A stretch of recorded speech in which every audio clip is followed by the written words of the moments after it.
thing because I don't have a copy of my own book in front of me. And but let me just tell you some of the story how this got started. Back in the very late 1980s, I was in a bookstore and I picked up a copy of a book you probably know called Best Evidence.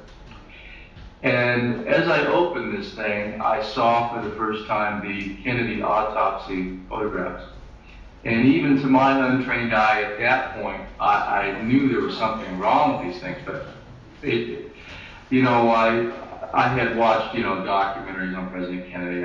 I read some stuff, but up until that point, I was like everybody else, and knew the official story. Lee Harvey Oswald shot President Kennedy as he was going through Dealey Plaza, and that's basically, I didn't really know a lot about the controversy behind it. I took this book home and I read it, and it gripped me so hard. Yeah, it fired my imagination so hard that I started reading everything I could on the assassination. And that's when I learned that, all the controversy about Lee Harvey Oswald, and did he do it, did he not do it, were there conspirators, So, in reading David Lipton's book, the part that intrigued me most was the part about the autopsy. And even as a kid, I always thought we would know the truth because there would be people that would come forward and they would tell us, we were there, we did the medical work, we know what happened. And so when this book came out and I read it and I read it and I read it, finally I got tired of reading books and I decided to start contacting people that were in Dealey Plaza, and that's how that started. And I just started doing firsthand research. I wanted to talk to people. I didn't want to just read it in a book. I wanted to talk to people that were there and saw what happened. And so I started doing that, and one of the first I got to talk to over the phone and then in person was Bill Newman. And then I went to Dallas in I think it was the first time was like 96. And I had made arrangements with Bill to go see him. He said he would, he said, I've talked about it many times. He said, I don't mind talking to you about it. So when I got to Dallas, it was for NID November in Dallas, the Conway conference. I got there and first let me back up a little bit. I first went into the plaza and I'd never been there. Of course, I'd seen it, through film and TV and things like that. So I went down there and it was like a really small area, and I was thinking to myself, my God, this is a really small area. And I hadn't been there before, and I'm looking around at the buildings, and I'm just kind of taking it all in. And as I start walking down toward the underpass, I hear boom, boom, boom. And I turned around, and for a moment I thought I was in a time loop because the limousine was going down the street. And it really shook me up, and I thought, what is this? And it took me a few seconds to realize this, at the time, they had a replica limousine that you could take a ride in. For $25, they would take you the route, and then when they got to the plaza, they had a tape-recorded thing where it sounded like the gunshots. So I just, I was absolutely stunned by it. And then I grasped, oh, okay, this is not real. I'm not in the Twilight Zone. But it gave me a wonderful perspective on how fast this whole thing was. It was really fast. And I could see how people would be shook up about that. So I continued. I went up to the Sixth Floor Museum. I walked all around there. While I was, later that night, I think it was at the conference, I bumped into Ian Griggs. And we started talking, and I said, I've got to go. I've got an appointment with Bill Newman. And Ian said, as I recall, well, how the hell did you manage that? And I said, well, I called him up and I asked him.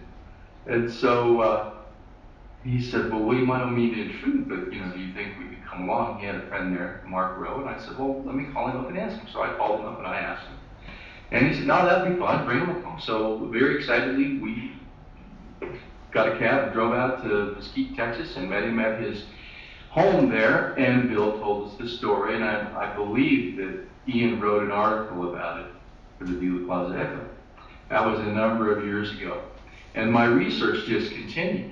While I was there at the conference, George Michael Ivica was sitting at a table with me at some point, and I started saying, you know, really where the evidence here is in the medical evidence, you know.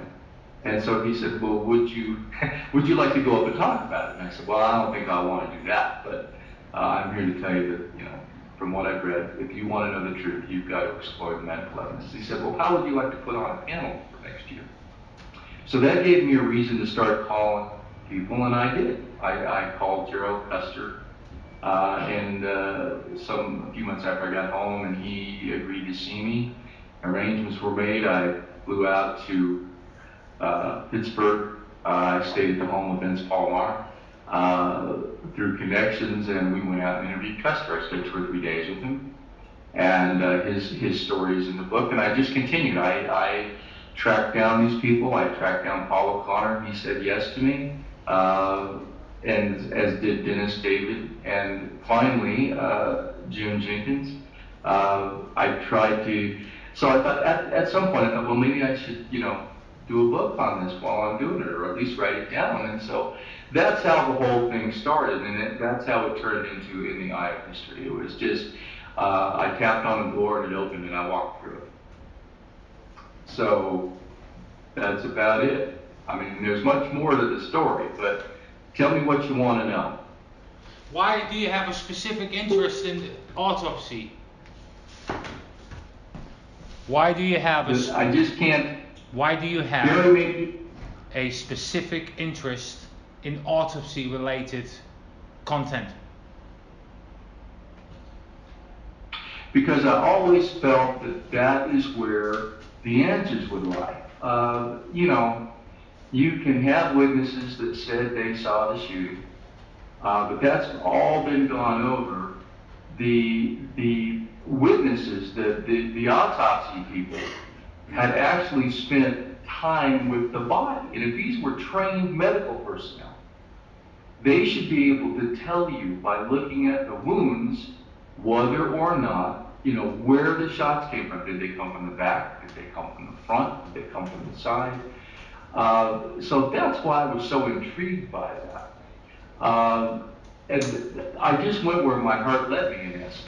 I always thought that you could find out the truth, and we would find out the truth, if we could just talk to the people that were involved in the medical aspects of it, the autopsy, because they had the body for a period of time. That's why it intrigued me. I thought, well, yeah, you can find parts of it in Dealey Plaza. You can find parts of it in Parkland, where they had the body for a short period of time under stressful circumstances. But if you could get to the people that could perform the autopsy, they had the body for a length of time. They went over it, they examined it, and they could give me real answers. And that's what I wanted. I wanted to know for myself, was there conspiracy in the death of John F. Kennedy? And I cannot tell you why this gripped me so hard. But then you probably can't tell me why it grips you so hard, because you're sitting there listening to me talk about it. So we all share this one thing, that somehow the assassination of this president and what was lost has gripped us all very hard. And it still grips me to this day. Barry, can you ask him about his interview with Gene Wheaton? Yeah. I'm sorry. Did you do an interview? Barry, if you could relate the questions. Yeah, he's asking You're you about. closer. Yeah, can you hear me? Yeah, Alan Johnson is asking. He's asking about an interview you've done with Gene Wheaton. Did you speak to Gene Wheaton at any time? Yes. Yeah, could you tell us something about that interview? About Gene. Yeah. That was, by this time, it's years and years later.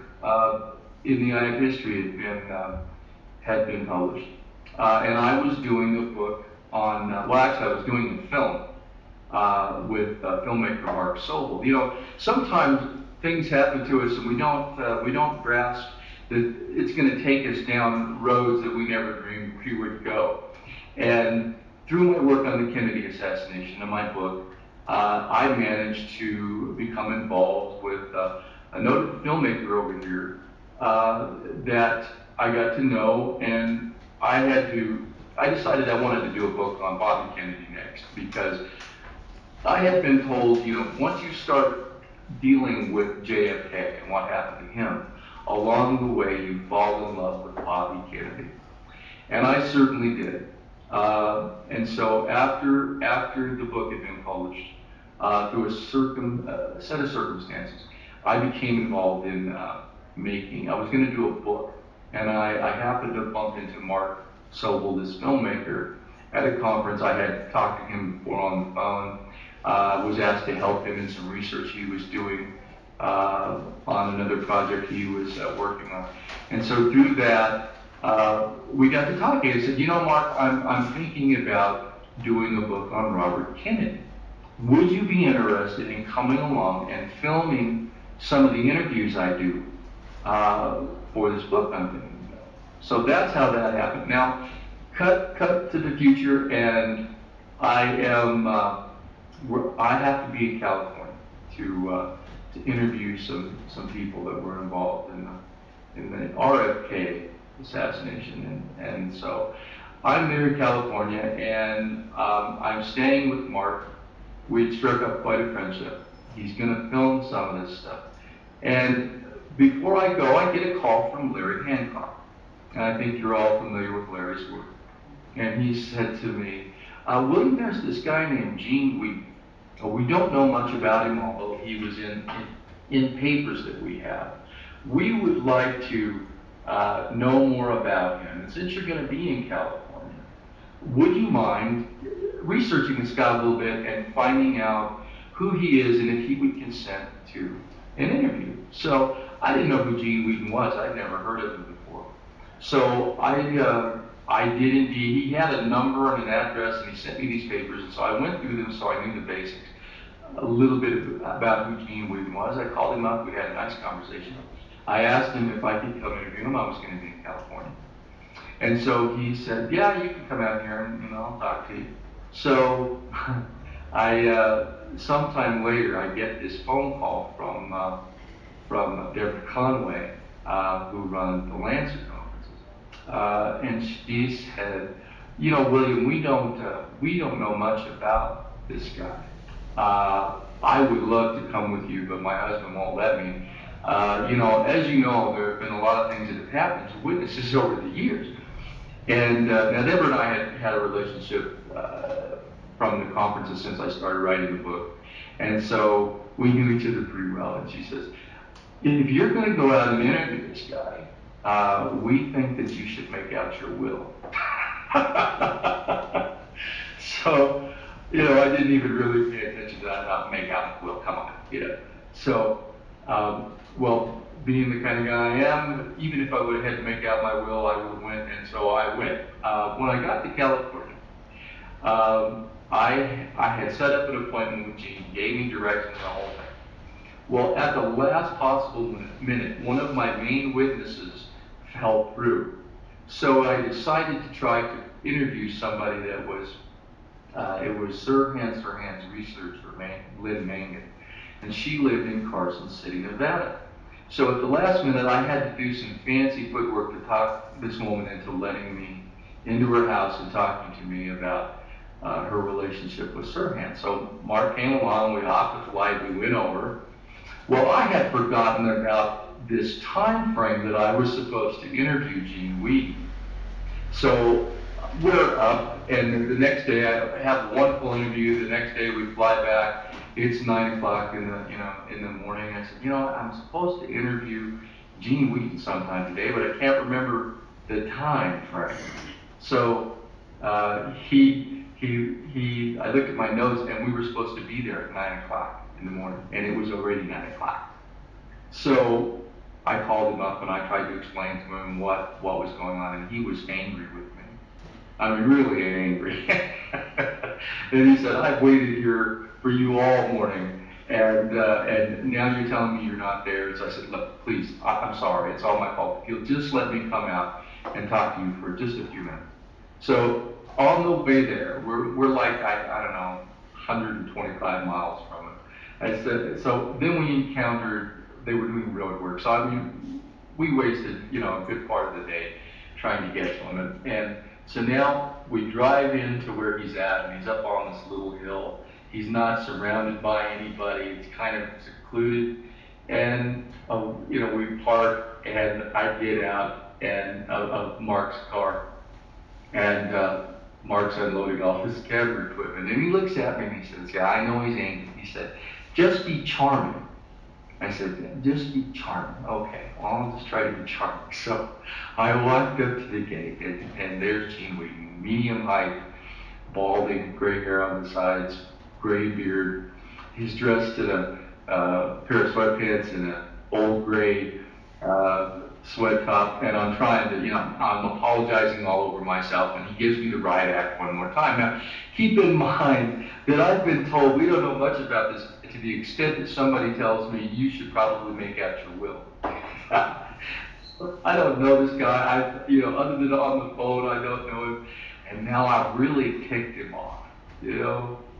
So I had to do some fancy footwork again just to get in his door. He says, all right, I'll give you a few minutes, but I don't have much time. I've got to go pick up my granddaughter from school. So he lets us in. We get into his house. Mark has this camera. He's looking at Mark. I introduce Mark. And if you've seen the interview, it's online. How I like to interview people is nice and slow and easy and comfortable. And then if I have any questions at the end where maybe I've irritated them because I keep pushing, if I have anything, I try to get it in, before they move me out the door. And so I'm trying to do this, but now I don't know how much time I have. And so I just immediately kind of jump in and hope that, he would go with it, and which he did. Now, I didn't know Gene Wheaton. I didn't know that, I didn't know anything about, that he'd been involved in the Iran scandal and things like that. It was really quite interesting. I could hear the sound. No, it's all good. No, carry on. No, carry on, it's okay. Relay the question for me. Is there a question, Barry? No, you carry on. Finish what you were saying. About Gene Wheaton. I can't. Yeah. Can you just finish what you were saying about Gene? Okay. So I'm in there, and I'm pushing him and trying to get everything I can out of him. And he doesn't want me to continue really because I'm sorry, but I'm getting a lot of feedback on my headphones. So I'm just pushing, trying to get as many answers as I can. And I realize about, a quarter of the way into this thing that this guy is a serious guy. And that he's been involved in all kinds of things. He starts talking about, assassination attempts on his life and things. And so I'm trying to get these answers, not for me, but for Larry Hancock for his book. So, I just tried. He starts talking about how he started hanging out with these anti-Castro Cubans, and how after, about a year and a half, he'd been around so long that they just kind of considered him part of the deal, part of the group, and they would talk about it in front of how they killed JFK and got away with it. Well, then, of course, I'm intrigued because I had this. So, it got what I could, and he's looking to get me out the door. And so, for some reason, he did not take a liking to Mark Sobel, my film partner. Mark came in, and we had this big camera, and this microphone that was a long, expensive microphone that was attached to and he kind of put it in Gene's face, according to Gene, and he really hated it. So Mark kept saying, can we come back? And he said, no, not right now, maybe later. In later conversations with him, he said, look, you want to come back by yourself, that's fine, we'll talk.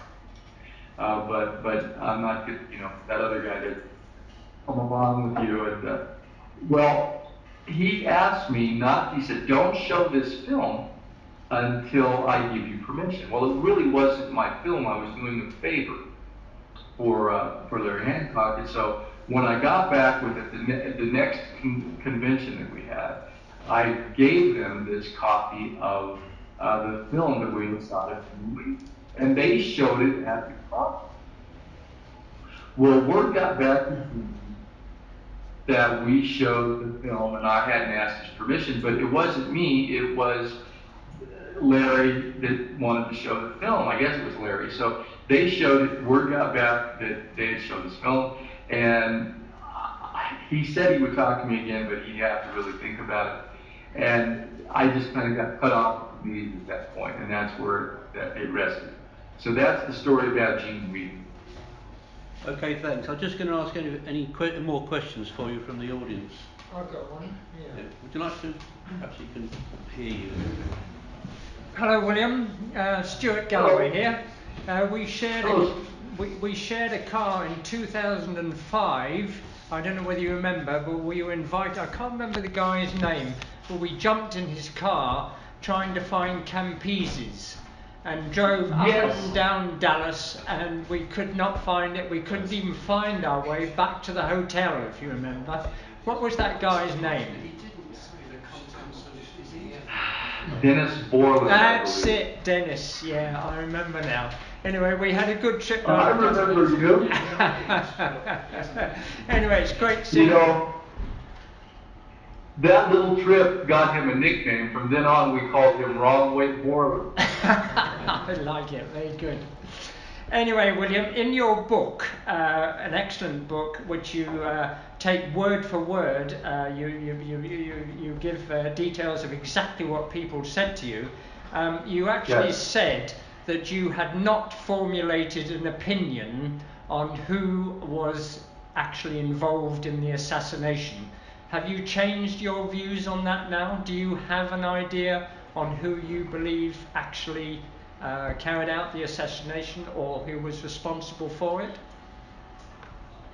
Well, I've come, you know, I tried to wipe the slate clean as far as what I thought I knew going into this. To the answer of was there conspiracy in John F. Kennedy's murder? Yes, I do believe there was. Have I formulated an opinion on who I think did it? I do believe that members of the CIA, not all the CIA, but members of the CIA, and probably Lyndon Johnson was involved. You know, I have no solid proof of that. Nobody does. But you know, you start delving into this stuff, and you can't help but feel that they were out to get this man, and they were going to get him, and they did. And you know, let me put it this way: I wish I didn't know what I know. It would have been far better for me in some points to not know what I know. But once you start delving into this stuff, you can, and you bump into all this, you know, talking to people like Gene Wheaton and what was really going on in the government. Talking to Jim Jenkins, you know, sitting across from this man over 20 years ago, and he starts talking to me about the autopsy. And at one point, I'm sitting there like I would be sitting across one of those little tables from you. And he says, you know, he said, we took the brain out. And he said, I was trying to infuse it. And he said, I was having trouble getting the needles into the arteries at the bottom of the brain. And he said, they looked like they were constricted because they were dry, like they'd been cut for some time. I said, what does that mean to you? He said, well, what I think that means is the brain was removed and then replaced. Well, that was my first meeting with Jim Jenkins, and the atmosphere in the room when he was saying that, the tension was palpable. I just felt it. And you know, I tried to take it all in stride and act like I heard things like that all the time, and I wanted to fall off the chair. I mean, when you hear from these guys, Gerald Custer, the X-ray technician, one of the first people, if not the first person I interviewed, he held up a picture, an autopsy picture of a frontal X-ray that he said he took, and he said he held it up. I was filming the whole thing, and he said they wanted this man dead, and they did a good job of it. I mean, to read that in a book, someone's book, it's a totally different thing when you're sitting there with the person and they say it to you personally and with such conviction. This experience has changed a lot about me and how I think about our government and how it works and what they're willing to do sometimes. I hope that answers your question. Thank you very much, William. Anybody else? Your Yeah. Would you like to? Anything else? Yeah. We've got one other guy coming up. This is Mark. Hello, William. I'm very curious about why the need for the Bethesda autopsy came about. Do you think that was because Earl Rose and Dallas wouldn't cooperate and he essentially stuck his foot out and tripped over the conspirators? Do you think that's why it happened? His absolute insistence that he wouldn't go along with any sort of hanky-panky in Dallas? Is that why the reason they had to suddenly take the body to Bethesda, in such strange circumstances that looked like almost panic? Yeah, it was panic. I think these guys had now this is speculation on my part, but just from what I've learned, from what I think I know, I think that they had a plan. Now, it's been said that the number one thing in the plan was to make sure that John Kennedy did not leave Dealey Plaza alive. Anything could be fixed after you kill him, but make damn sure that when he goes through that plaza, he's dead. So the main thing is to kill the president, and then whatever happens, they've got control. If they kill him, if they leave him alive, hell is going to come down. Bobby Kennedy and the rest of the government would have, absolute hell would have rained down on who was responsible. But once he's dead, Bobby Kennedy is no longer Attorney General. He has no power really. Who was in control then? Lyndon Johnson. So, they left greasy thumbprints through this whole thing. But in essence, these guys, these conspirators, got away with it. We're still talking about this almost 55 years later, and was there a conspiracy? But if you've read my book, you know about the shenanigans that took place and the coffin. There were like 3 different coffins in the morgue that night.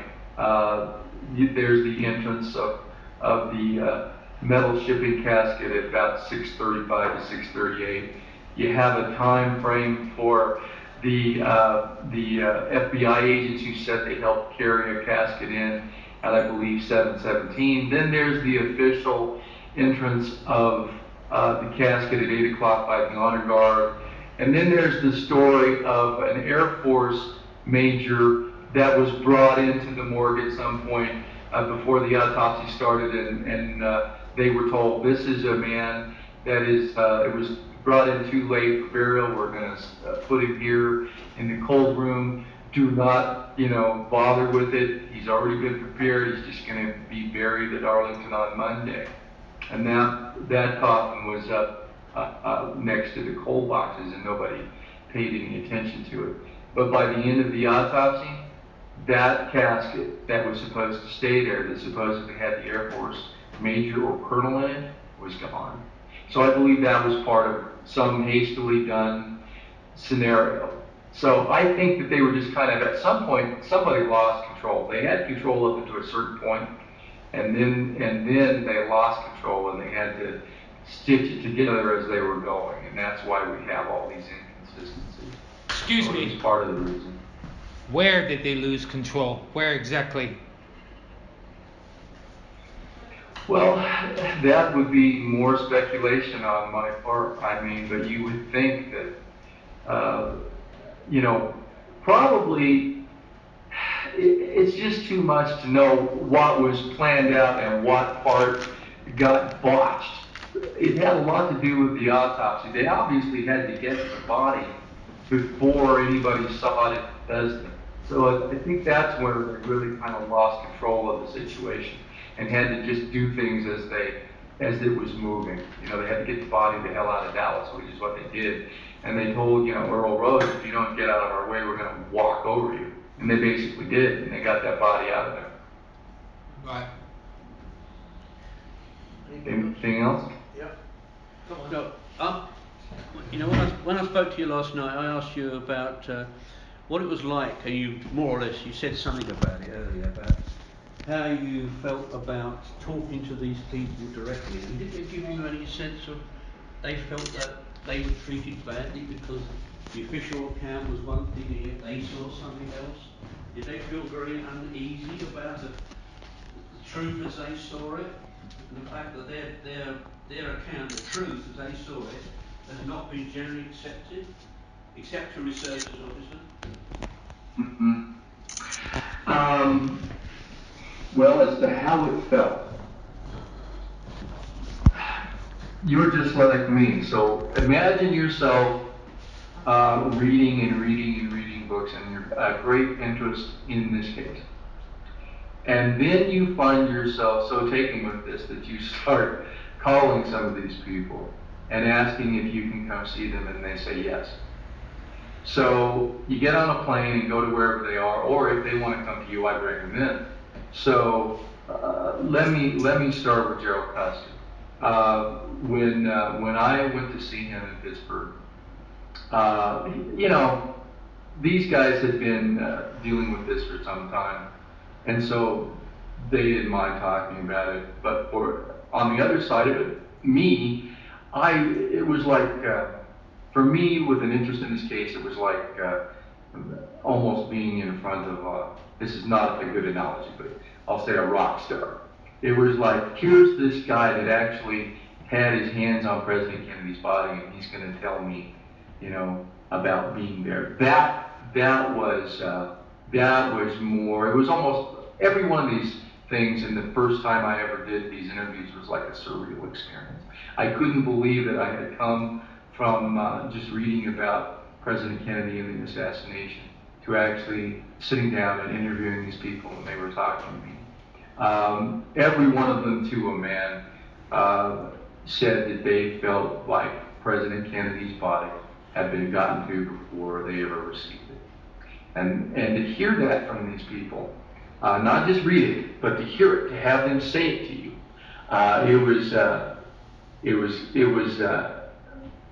you'd have to experience it. But it was more than I could have hoped for. I did get the answer to my question: was there a conspiracy in the death of John F. Kennedy? I absolutely do believe there was. Could Oswald have made the shot from the sixth floor window? Perhaps, maybe with a better rifle. But he had nothing to do with putting President Kennedy's body into a cheap metal shipping casket. You know, so he couldn't have done that. Later on, Paul O'Connor was a wonderful, gregarious personality. He did not know a stranger. We had a wonderful time together. We became so close through the years that he would call me every once in a while, every couple of months or every month, just to say hi and how are you, and I would do the same with him. We were going to take a trip to the Smoky Mountains together, go on vacation. That's what really means things to me now. That's what I really got out of this. Yes, I got my questions answered, but I also got the honor of being part of these people's lives as people, not just this person that saw this assassination. Yes, it was horrendous, but they went on with their lives. I mean, it was part of their job, it was part of their duty, and they looked at it like that. They weren't obsessed, you know, like I am and like you are with that period of time. They just did their job. And so, yeah, they gave me the gift of telling me what they knew, but they also gave me the gift of being my friend and allowing me to be theirs and being part of their lives. And that's what I have left today, is that, you know, I really care about these people, and they really cared about me. So, Dennis David was a wonderful person. You couldn't ask for a better person to talk to. I remember when I brought him here to where I live, he wanted to come see Oregon. So when I asked him, to talk to me about his experiences, I brought him out, and he was. And I don't know how many of you have ever met Dennis, if any, but he was talkative and friendly. And at one point, I took him around town. I had a little 2-seat convertible, and I took him around town. I had the top up, and where he looks at me and says, "You ever have the top down on this thing?" And that's what I wanted to do. I wanted to not only get to know what they knew, but I wanted to know them as people, partly because I wanted to be able to test their veracity as to their truthfulness. Were they telling me the truth? You know, to do that, I had to get close to them as people. And I did that, and they allowed that, and it progressed to being truly part of their lives. I remember years later, when Dennis David's wife passed away, he called. He hadn't even gotten home from the hospital, and he called and said, "Mom has passed." So I felt really honored that he would, take the time to call me and tell me that, right after it happened. So you can't move through this thing without, having your lives touched by these people and touching their lives. So Jim Jenkins was probably, of all the people that I interviewed, the one that really brought it home for me, the one that made me understand how they've been taken advantage of, and how they've been used, and how they've been controlled, was Jim Jenkins. He was the most reluctant, and to a certain point still is, person that I've ever interviewed for this thing. He just, he's a private person. He did not want to really delve into this again. He tried it with a couple of other interviewers, and he felt he'd been burned, that his words had been taken out of context from what he said, and he just didn't want to deal with it. It took me many, many phone calls over a period of time to get him to see me in New Orleans, close to where he lived. I flew out there, and I got the call. I was in the hotel room. There was a little restaurant there. He called me and said, "I'm in the lobby." I came down to the lobby, and there he stood. And we went to the restaurant, and I wanted to keep this fresh. I wanted to not ask him too much before I got him before the camera. And so we're sitting there having a Coke. And I had this whole scenario planned out, that we were going to have the day together, that I was going to, go to some place nice in the French Quarter. I was going to set the camera up, and we were going to have this nice, long, extended conversation. And as I'm talking to him, he says, I was 19 or 20 years old when this happened. And he said, that's when I learned my country was no better than a third world country. He said, I don't trust the government, and I don't trust people, and this was the start of it. So I said, well, let's go back up into the hotel room and let's film it. And I knew what was coming next. I could almost feel it. He said, William, I'd just soon talk to you about this and not have you film it. And I was so crestfallen that he looked at me for about, it was probably 10 seconds, but it seemed like an eternity. He just looked right at me. And I just kind of sat there. And I said, Jim, he says, he's just looking at me. He says, all right, William, I'll do it for you. So the decent, kind human being that he is, he went up to the room. I set the camera up. It turns out it was a brand new camera. I hadn't used it much. I made sure I had enough light. And gone was the thing of me spending some time with him, setting this whole thing up, having a nice leisurely day. He said, my wife is going to be back in 45 minutes. So now I don't know how much time I have. I don't know if he's going to give me 5 minutes, 10 minutes.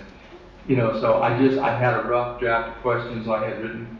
So I sat down And, I had developed this style of trying to be nice and easy and comfortable and then getting to the harder questions later.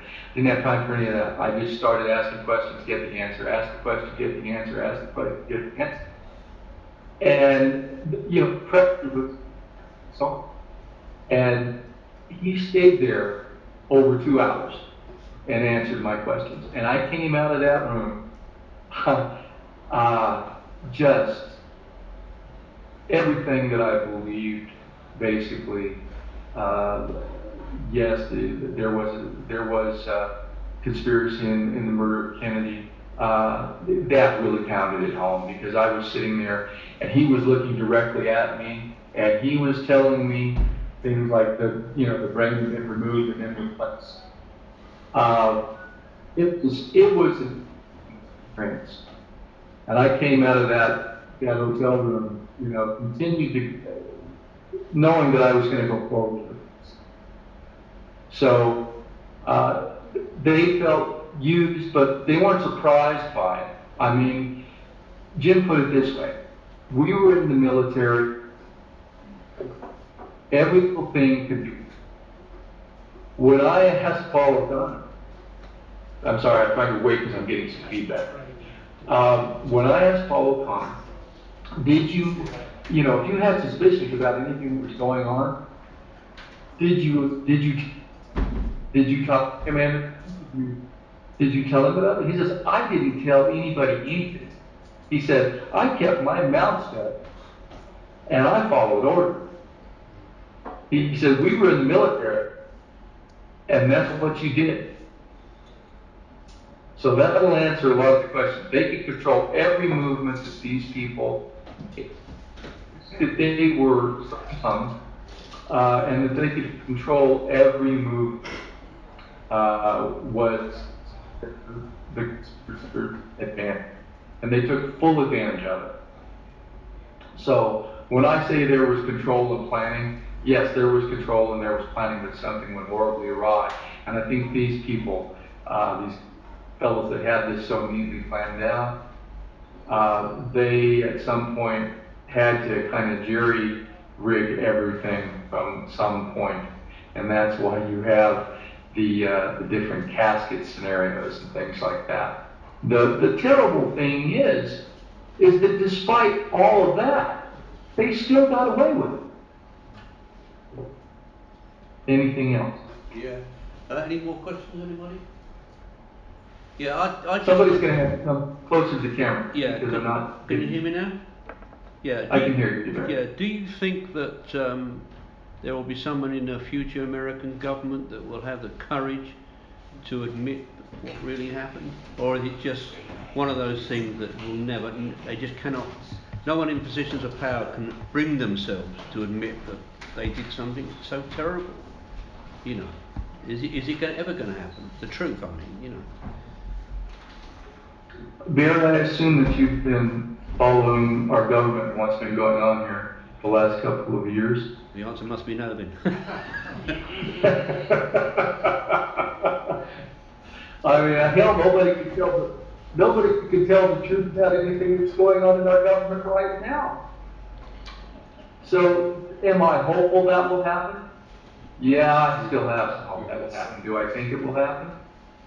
I'm not very hopeful on that side of it. The best we can do at this point is to do a lot of other research.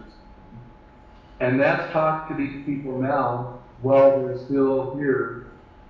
Because historians who have written that Lee Harvey Oswald shot John F. Kennedy in a car from a building, they're going to have to deal with everything else that's been written sooner or later. The generations that are going to go by, hopefully, will look at the work that I've done. We'll look at the work David Lifton's done. Look at the work that all these people have done that's a counterbalance to the Warren Commission and to all that lone nut crowd that's out there saying that, Lee Harvey Oswald did it. Even a reasonable person that does a little bit of research in this, has to come away with some doubt. But when you take it to the extent that a lot of us have, and actually talk to these people, you grasp that they were used. They were used to move around like pieces on a chessboard so that they could get away with this. I have a new witness that actually was the person that was scheduled to be in the autopsy room. They told him to go down and do the autopsy, but he'd been doing his shift, and it was toward the end of the shift, and in his words, he wanted to get the hell out of there because he could see the craziness of Bethesda that was going on. People were already showing up on the lawn, and so when Paul O'Connor and Jim Jenkins showed up, he gave them the keys to the morgue and said, "You're wanted down there to get the morgue ready for whatever's going to happen."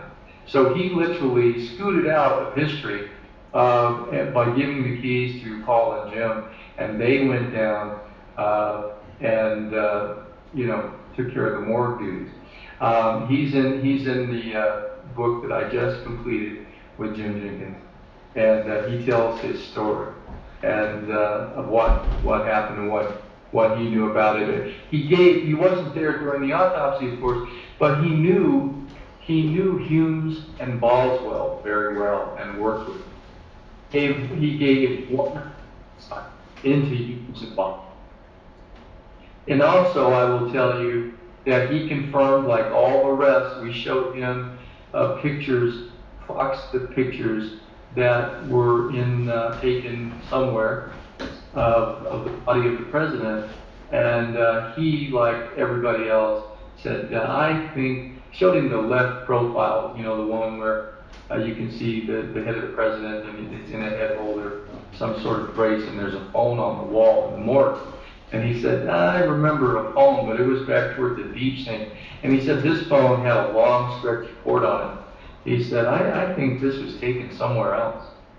Well, that's just, this is from a person that really didn't pay attention to this case. I mean, he's really read nothing. And the only reason he did it was that Jim was a personal friend of his. They reconnected while Jim was doing this book. They hadn't talked in years and years. And so he confirmed for us again there's problems with the Fox set of autopsy photographs.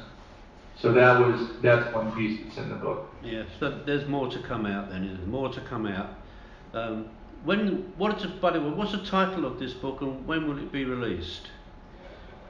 It's called At the Cold Shoulder of History, and it will be out probably in the middle of October.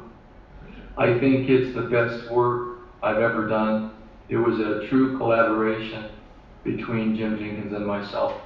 You'll learn more about the Kennedy autopsy and what happened there than you could. I thought I had done, quite frankly, the ultimate book on what took place in the autopsy room. But now with Jim's cooperation and knowing him for over 20 years and becoming his friend, he was a little more. He let himself talk to me in comfort, and he knew he could trust me. So when he decided that he wanted to do something, he turned to me and said, "Can you help me do this?" He said, I need to leave something for, and I would like you to be the person that does this with me. I was very honored by that because Jim, to say that he does not seek, he does not seek the limelight is an understatement. And make kind of he wanted it to be kind of just a textbook of what happened in the morgue. And I fought to have him tell me about his life. And he really was so reluctant to. He's from the South, and people from the South. My own parents were from the South. And Southerners don't generally talk a whole lot about who they are. It's just not. So getting him to allow me talk about his personal life for publication. He did relent in the end. And I think what I told him, Jim, what I want to do is take you through this thing. I want people to know you as a person so that by the time we reach the morgue and you take us in, people will be with you, and it will be like looking over your shoulder at what you're experiencing. And that way, people can experience to some extent what you experience. And I think that changed. I think you did a wonderful job. It was a wonderful experience for me. Let me tell you that I don't know how much time we've got, how much time we've been on here, but we actually went back to Washington, D.C. together and took our wives, took me to Gaithersburg, where he was living at that point in his life. And he took me to route he used every morning, going to work at Bethesda as a young fellow. Showed me where his, out with his wife when they got, we visited Arlington Cemetery and visited President Kennedy's grave together. I'd never been there before. He'd never been there before. And of course, there were people all over the place.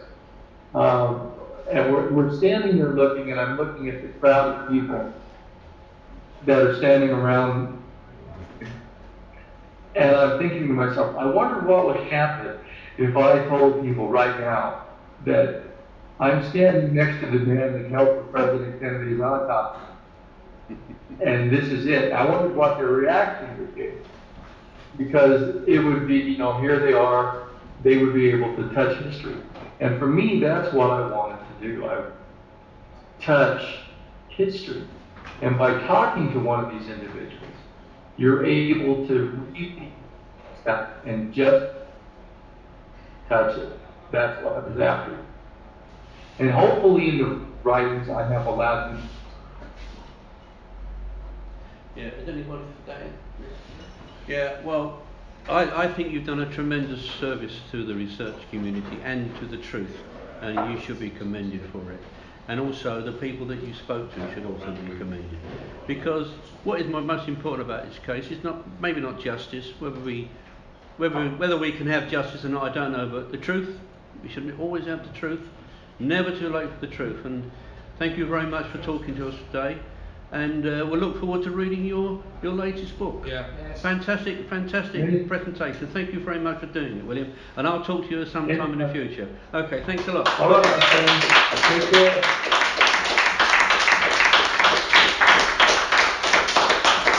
Everybody. Okay.